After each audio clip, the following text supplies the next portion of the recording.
بڑا مہربان نہایت رحم والا ہے۔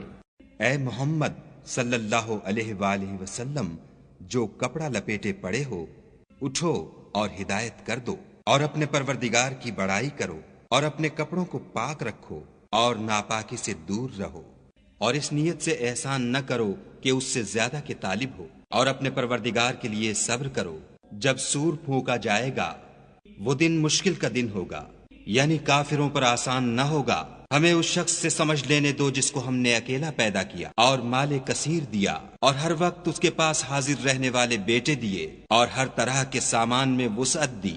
ابھی خواہش رکھتا ہے کہ اور زیادہ دیں، ایسا ہرگز نہیں ہوگا۔ یہ ہماری آیتوں کا دشمن رہا ہے، ہم اسے صعود پر چڑھائیں گے۔ اس نے فکر کیا اور تجویز کی، یہ مارا جائے، اس نے کیسی تجویز کی، پھر یہ مارا جائے، اس نے کیسی تجویز کی، پھر تأمل کیا، پھر تیوری چڑھائی اور منہ بگاڑ لیا، پھر پشت پھیر کر چلا اور قبول حق سے غرور کیا، پھر کہنے لگا یہ تو جادو ہے جو اگلوں سے متصل ہوتا آیا ہے، پھر بولا یہ خدا کا کلام نہیں بلکہ بشر کا کلام ہے، ہم ان قریب اس کو سقر میں داخل کریں گے۔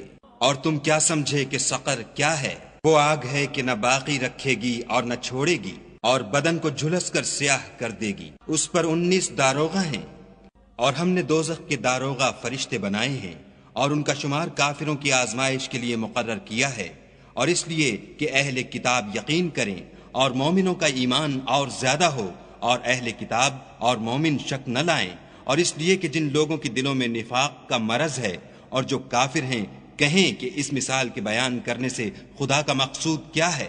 اسی طرح خدا جس کو چاہتا ہے گمراہ کرتا ہے اور جس کو چاہتا ہے ہدایت دیتا ہے، اور تمہارے پروردگار کے لشکروں کو اس کے سوا کوئی نہیں جانتا، اور یہ تو بنی آدم کے لیے نصیحت ہے۔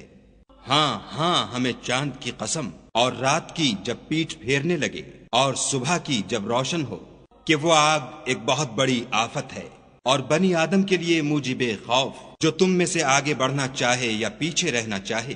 ہر شخص اپنے اعمال کے بدلے گرو ہے، مگر داہنی طرف والے نیک لوگ کہ وہ باغہائے بہشت میں ہوں گے، اور پوچھتے ہوں گے، یعنی آگ میں جلنے والے گناہ گاروں سے، کہ تم دوزخ میں کیوں پڑے؟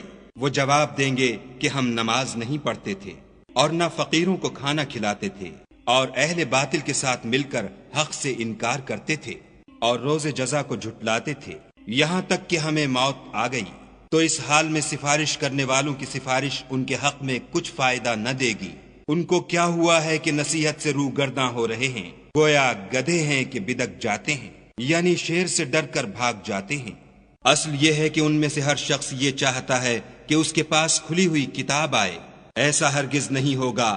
حقیقت یہ ہے کہ ان کو آخرت کا خوف ہی نہیں، کچھ شک نہیں کہ یہ نصیحت ہے۔ تو جو چاہے اسے یاد رکھے، اور یاد بھی تبھی رکھیں گے جب خدا چاہے، وہی ڈرنے کے لائق اور بخشش کا مالک ہے۔